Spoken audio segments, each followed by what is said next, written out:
Welcome radio fight junkie. Radio fight junkie में आप सभी का स्वागत है। जो लोग यहाँ पहली बार आ रहे हैं उन्हें बता दूं कि ये कॉम्बैट स्पोर्ट का इंडिया में सबसे बेहतरीन चैनल है।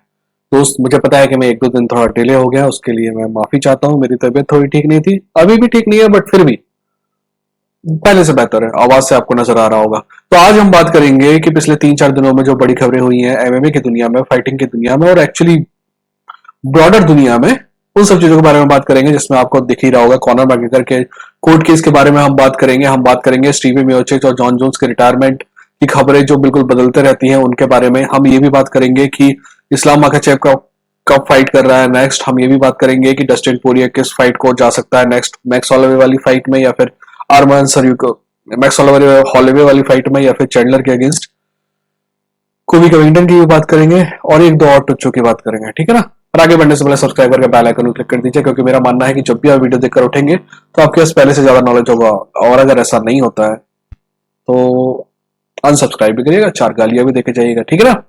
चलिए शुरुआत करते हैं कॉनर मैकग्रेगर के सेक्सुअल असॉल्ट वाले केस से। सबसे पहली बात जो आपको समझनी है वो ये बहुत सिंपल सी बात है कि ये सेक्सुअल असॉल्ट केस है, ठीक है। आपने देखा होगा कि मैंने अपने चैनल में पहले भी सेक्सुअल एलिगेशन जो है कॉनर मैकग्रेगर के कवर किए हैं, क्योंकि मैं करता हूं। मुझे इस बात से फर्क नहीं पड़ता है कि कॉनर मैकग्रेगर के फैन जो है मुझसे नाराज हो जाएंगे, क्योंकि वो मेरे ससुराल से नहीं आते हैं, ठीक है ना। पर कई कॉनर मैकग्रेगर के फैन जो है इस बात को अप्रिशिएट करते हैं कि मैं पार्शियल हूं, तो ठीक है। मैंने जो पहले जो चीज कवर की है वो सेक्सुअल हैरासमेंट था। सेक्सुअल हैरासमेंट और सेक्सुअल असॉल्ट में दोनों में फर्क है। ये जो केस की हम बात कर रहे हैं ये सेक्सुअल असॉल्ट केस है। और दूसरी बात आपको समझनी होगी कि ये क्रिमिनल केस नहीं है, ये सिविल केस है। मैं आपको थोड़ा सा फर्क समझा दूं। क्रिमिनल केस वो होता है जब स्टेट आपके खिलाफ लड़ती है, यानी कि अगर आप पे किसी भी तरीके का सेक्सुअल असॉल्ट के चार्जेस लगते हैं तो स्टेट आपको अंदर करती है जेल में और स्टेट आपके खिलाफ केस लड़ती है। वहीं जो सिविल केस होता है उसमें विक्टिम आपके खिलाफ केस लड़ता है। दोनों में थोड़ा सा फर्क है। सिविल केस में अगर आपके जो स्टेट वाले केस है, जो क्रिमिनल केस है, उसमें अगर आपको आप हारते हैं केस तो आपको सजा हो सकती है, आपको जेल जाना पड़ेगा। वहीं सिविल केस में अगर आप हारते हैं तो आपको कंपनसेट करना पड़ेगा, जेल नहीं जाना पड़ेगा, ठीक है ना। यानी कि पैसे देने पड़ेंगे। एक और चीज जो सबसे इंपॉर्टेंट है कि सिविल केस जीतना आसान होता है। सिविल केस में बर्डन ऑफ प्रूफ जो होता है बहुत लिमिटेड होता है, आसानी से आप प्रूव कर सकते हैं कि ऐसा ऐसा कुछ हुआ था। वहीं अगर क्रिमिनल केस है तो आपको बियॉन्ड एनी डाउट जो है वो प्रेस करना पड़ता है ना। अगर आप वो प्रूव नहीं कर पाते हैं तो सामने वाले को छोड़ना पड़ता है, ठीक है। तो इन दोनों केसों में समझ में फर्क है क्या। इस बारे में काफी सारी डिटेल्स आ रही हैं, क्योंकि देखिए सबसे पहले अपना जो भी आदमी जो केस में लड़ाया, जिसने इल्जाम लगाए, यानी कि जो लड़की का साइड है, पहले वो रखा जाएगा, फिर कॉनर मैकग्रेगर अपना साइड रखेगा। तो जब ये दोनों खबरें आ जाएंगी तब मैं इनके बारे में बात करूंगा कि लड़की ने क्या कहा और कॉनर मैकग्रेगर के साइड ने क्या कहा।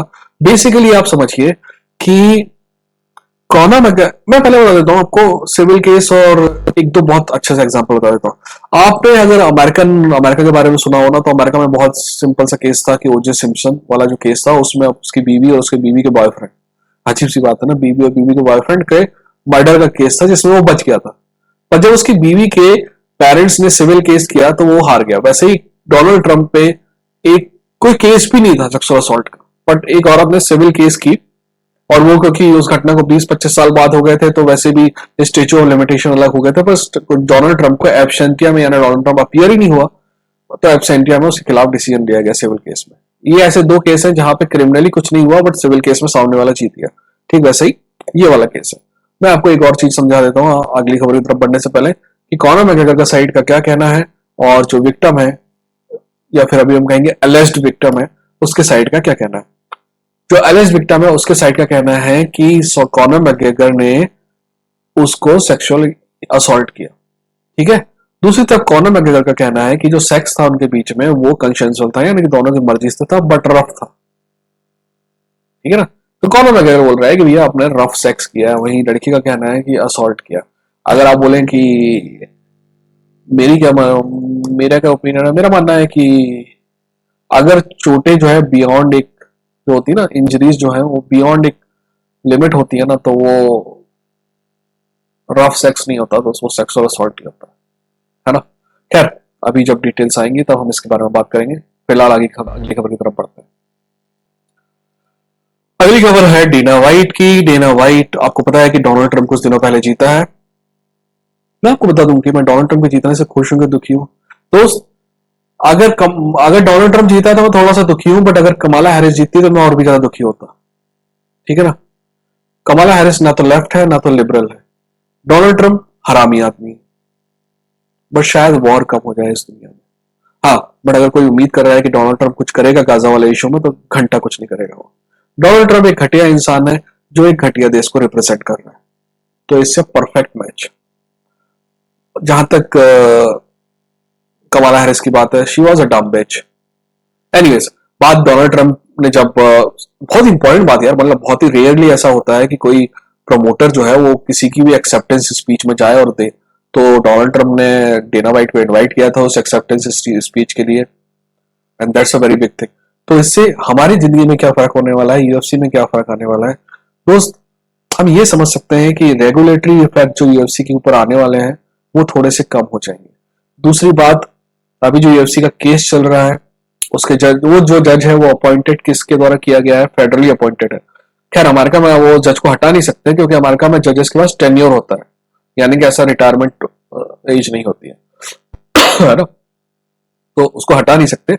बट एक लौती चीज जहां पे ऐसा लगता है कि डोनाल्ड ट्रंप के आने से डेना वाइट को फर्क पड़ेगा और यूएफसी को फर्क पड़ेगा, वो ये है कि शायद मोहम्मद अली एक्ट में जो रिपब्लिकनों का थोड़ा बहुत समर्थन है, ज्यादा का नहीं है, थोड़ा बहुत समर्थन जो रिपब्लिकनों का है वो कम हो जाएगा। So all and all it's a good and bad news. Good because अगर मोहम्मद अली एक्ट नहीं आता है ना तो हमको बहुत अच्छी फाइट देखने को मिलती रहेंगी यूएफसी में, जैसे कि हमेशा मिलती है। But bad because fighters will have limited powers. और मतलब हम अजीब सी बात है ना, हम चाहते हैं कि हम अच्छी से अच्छी फाइट देखें, पर फाइट देख के हम जो फाइटर्स है उनके बारे में भूल जाते हैं। एनीवेज, आप कहोगे कि बार बार तुम यही बात करते रहते हो, क्या करूं यार। क्योंकि ना मेरी बहुत घटिया सी आदत है मेरी। मैं क्या करता हूँ कि जो फाइटर मेरे को लगता है ना कि आज से 10-11 साल पहले रिटायर हो गया है, मैं उसके बारे में गूगल में सर्च करता हूँ, उसके बारे में न्यूज पढ़ता हूँ, है ना। पर जबरदस्ती पता नहीं दिमाग में कीड़ा है, और 100 में से 90 बार जब भी मैं न्यूज पढ़ता हूँ तो मैं दुखी छोड़ता हूँ कि भाई ये क्या था और क्या है आज, है ना। कई फाइटर है जो सीधे से बोल नहीं पाते, एक सेंटेंस तक पूरा फॉर्म नहीं कर पाते। सीटीए का इतना इफेक्ट है उनके ऊपर। एनीवेज, अगली खबर जो है वो शौकत रखमनाव और कोबी कविंगटन और उस्मान तीनों को कवर कर लेते हैं। शौकत रखमनाव का कहना है कि वो यूएफसी 310 में फाइट करने को तैयार है। पहले किसी और से बात कर रहा था, यान गैरी को तो हटा दिया। अब उसका मानना है कि उस्मान जो है वो एक्चुअली उसको टक्कर दे सकता है, तो उससे फाइट करने की इच्छा है उसकी। अगर ये फाइट होती भी है तो मेरे ख्याल से उस्मान डिजर्व करता नहीं है, बट अगर होती भी है तो मेरे को प्रॉब्लम नहीं होगी। दूसरी तरफ कोबी कविंगटन का कहना है कि भाई मैंने ऑफर किया था कि मैं आगे बढ़कर फाइट कर सकता हूँ। वाह, बहुत एहसान कर दिया दोस्त तुमने कि चैंपियनशिप फाइट के लिए ऑफर कर दिया कि भाई मैं चैंपियनशिप फाइट में फाइट करने को तैयार हूं। यार, अगर आप इस चैनल को देख रहे हैं ना तो आपको ये पता होगा कि आई वॉज अ कोबी कविंगटन फैन, बट लास्ट 2-3-4 साल में जो हरकतें की ना कोबी कविंगटन ने, he lost all his respect, all the respect that I had for this guy. I respected him because he was a great fighter. और वो जो बकचोदी करता है ना वो प्योर बकचोदी है, तो उसको मैं माइंड नहीं करता। ठीक है, चलो अगली खबर की तरफ चलते हैं। अगली खबर यह है कि डेनियल, मैं खबर ना थोड़ा सा मैं डिटेल में समझाने की कोशिश करता हूँ आपको। ये खबर मैंने इसलिए कि वैसे मैं इस टाइप की खबरें नहीं करता कि इसने इसके बारे में ये कहा, उसने इसके बारे में ये कहा। ये बहुत टुच्ची सी बातें होती है, उसके लिए बहुत सारे चैनल है और बहुत सारी बातें वो होते रहते। बट मैं क्या बात करना चाह रहा हूँ देखिए, डेनियल कॉर्मियर ने हाल ही में एक बात कही कि 2021 में जब उसने कॉर्नर से हाथ मिलाया तो हबीब उससे गुस्सा हो गया था। पता है क्यों गुस्सा हो गया था हबीब? हबीब को लगा कि डेनियल कॉर्मियर जो है उसका टीममेट है ना, तो उसको लगा कि भाई जो मेरा दुश्मन है वो डेनियल कॉर्मियर का भी दुश्मन होगा, जो कि हमारे कल्चर में है। हमारा जो ईस्टर्न कल्चर है, या फिर कहेंगे अपन दागिस्तान भी अपने से ज्यादा दूर नहीं है। इंडिया, पाकिस्तान, बांग्लादेश में जो दोस्त का दुश्मन है तो अपना भी दुश्मन है ना। यही बातें होते रहती है। हबीब ने भी वैसे ही समझा, पर डेनियल कॉर्मियर वैसा इंसान है ही नहीं। डेनियल कॉर्मियर एक बिकाऊ इंसान है। क्या डेनियल कॉर्मियर एक बहुत अच्छा फाइटर है दोस्त? One of the best of all time है। पर क्या एक टुच्चा इंसान है? बिल्कुल है। इस इंसान ने इतना कुछ हासिल करने के बाद इसको इतना कॉन्फिडेंस नहीं आया है कि कुछ अपना ओपिनियन रख सके। कभी इसको यूएफसी के खिलाफ बात करते हुए नहीं देखोगे ना आप, तो मैं इस आदमी का ओपिनियन ही क्यों लूं जो कि हमेशा यूएफसी की गोद में बैठा रहता है, यूएफसी से पैसे लेता है, तो उसका ओपिनियन क्या है? ठीक है ना। फॉर एग्जाम्पल, एक आदमी जो है वो रिलायंस जियो में काम करता है, अब मैं उसका ओपिनियन रिलायंस जियो के बारे में क्यों लूं? है ना, वो तो उसी के लिए काम करता हो तो उसी की अच्छी बात करेगा। ठीक वैसे ही डेनियल कॉर्मियर बिका हुआ आदमी है। पर जैसे कि मैंने कल्चर वाली बात की, तो क्या मैं ये कहना चाह रहा हूँ अमेरिका कल्चर में ये नहीं है कि भाई दोस्त का दुश्मन है तो अपना भी दुश्मन है, नहीं, ऐसा नहीं है यार। ये डेनियल कॉर्मियर जैसे को टुच्चे लोग, ऐसा नहीं है। ठीक है, मैं आपको एक एग्जांपल देता हूं कि अगर डेनियल कॉर्मियर की जगह निक डियाज और नेट डियाज हबीब के दोस्त होते और फिर कॉनर मैकग्रेगर उनके सामने आता तो वो क्या करते? राइट, वो 3 टाइम फोड़ देते हैं उसको। इसके लिए ज्यादा दूर जाने की जरूरत नहीं है। आपको याद है जेक शिल्ड्स वाली फाइट, है ना, Jake Shields versus Dan Henderson वाली जो फाइट हुई थी, उसमें क्या किया था निक डियाज नेट डियाज ने? For them friends are their brothers and just like Khabib, ये लोग दो दुनिया के दो अलग अलग इलाके में है। अगर हबीब की लड़ाई हुई तो सारे के सारे उसके एक्चुअली जो टीममेट थे वो लड़ने आ गए, है ना। बट डैनियल कॉर्मियर कहीं दिखाई दिया उसमें? यूएफसी 229 था, 227 था, जब भी केस हुआ था तो कभी डैनियल कॉर्मियर दिखाई दिया उसमें? नहीं ना, क्योंकि उसको पता था कि अगर वो केज के अंदर जाएगा ना तो उसको थोड़ा सा नुकसान उठाना पड़ेगा। तो उसने दोस्ती और नुकसान में बोला कि ठीक है दोस्ती जाती जाती है पर नुकसान नहीं होना। अब आप सोचो कि अगर हबीब की जगह नेट डियाज और निक डियाज होते डैनियल कॉर्मियर की जगह, मैं बता रहा हूं आपको वो इस्लाम मकाचेव से आगे दिखाई देते केज के अंदर, because they are that kind of guy and this a fucking piece of shit. I don't wanna hear his opinion, I don't want to hear his voice, but I have to. Anyways, अगली खबर की तरफ चलते हैं, देखते हैं अगली खबर क्या है।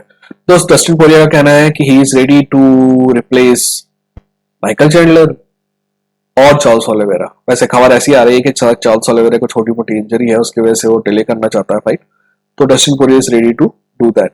Dustin Poirier is also ready to fight with Max Holloway, so I am okay with that, है ना। इस खबर में कुछ ज्यादा जानने की जरूरत है नहीं, क्योंकि अभी इसके बारे में कंफर्मेशन कुछ है नहीं। ठीक है, अगली खबर यह है कि क्रिस वाइटमैन का कहना है कि वो फाइट करता रहेगा। मेरा मानना है कि अगर उसका मन करता है फाइट करने का तो करने दो यार, हमें नहीं पता कि इनकी फाइनेंशियल कंडीशन कैसी है। ठीक है, लेट देम, वैसे भी ऑलरेडी डैमेज ले चुका है, इतना और ले लेगा थोड़ा भी फर्क नहीं होगा उससे। Let them fight. ठीक है, अगली खबर, पॉल और टाइसन का टाइम तो आपको पता है 16 दिसंबर का है, सुबह 5-6 बजे के आसपास का। और वैसे खबर यह है कि मतलब नेटफ्लिक्स में वर्ल्ड वाइड दिखाई देगा, बट मेरे को ना ये प्रॉब्लमेटिक लगता है क्योंकि जैसे वन चैंपियनशिप है ना पूरी दुनिया में, आप अमेजन प्राइम में देख सकते हो, बट इंडिया में हॉट स्टार में देखना पड़ता है आपको। तो मैं जब तक कि नेटफ्लिक्स की लिस्टिंग नहीं आती ना तो मैं इस बात को कंफर्म नहीं करता हूँ। बट अगर आप चाहेंगे तो हम वॉच अलॉन्ग करेंगे। वैसे मेरे को नहीं लगता कि वॉच अलॉन्ग का कोई फायदा होने वाला है, क्योंकि ये फाइट 2 मिनट से ज्यादा नहीं आती है, मेरे को लगता है 2 राउंड से ज्यादा क्रॉस करती हुई नहीं दिखाई देती, है ना। यानी कि 1 मिनट का गैप भी मान लिया, 5 मिनट में फाइट खत्म होनी है मेरे हिसाब से। ठीक, चलिए 2 खबरें और बची है। आपने ध्यान दिया होगा 2 चीजें हो रही हैं। जॉन जोन्स ने रिटायरमेंट के बारे में बात तो कर रहा है पर थोड़ी कम कर रहा है, वहीं स्टीवन मियोचिच ने रिटायरमेंट के बारे में बात करने से बिल्कुल ही मतलब लगभग इनकार कर दिया। कारण सिंपल सा है कि उसको यूएफसी से मिला है कि भाई जैसे ही अगर तुम कहते हो ना कि मैं फाइट करने वाला हूँ और रिटायर होने वाला हूँ, तो क्या होता है कि इस फाइट में इंटरेस्ट कम हो जाता है लोगों को। इस वजह से स्टीवन मियोचिच बोल नहीं रहा है। वहीं जॉन जोन्स की रिटायरमेंट टॉक जो है वो प्योर बकवास है, क्योंकि मैंने आपको पहले ही बताया कि ऐसा ऐसा है, आप जाके वो वीडियो देख सकते हैं। ठीक है यार, जाके देखो, मैंने बहुत मेहनत की है उस वीडियो में। ठीक है ना। एनीवेज, लास्ट खबर की तरफ चलते हैं। इस्लाम मकाचेव की टीम का कहना है कि यूएफसी 311 में वो फाइट करेंगे। लॉस एंजलिस कार्ड है शायद, या फिर कैलिफोर्निया में कहीं कार्ड है यूएफसी का, वहां पे। ये बात कंफर्म नहीं है, ऐसी उड़ती उड़ती खबर है। उड़ती उड़ती बहुत सारी खबर है।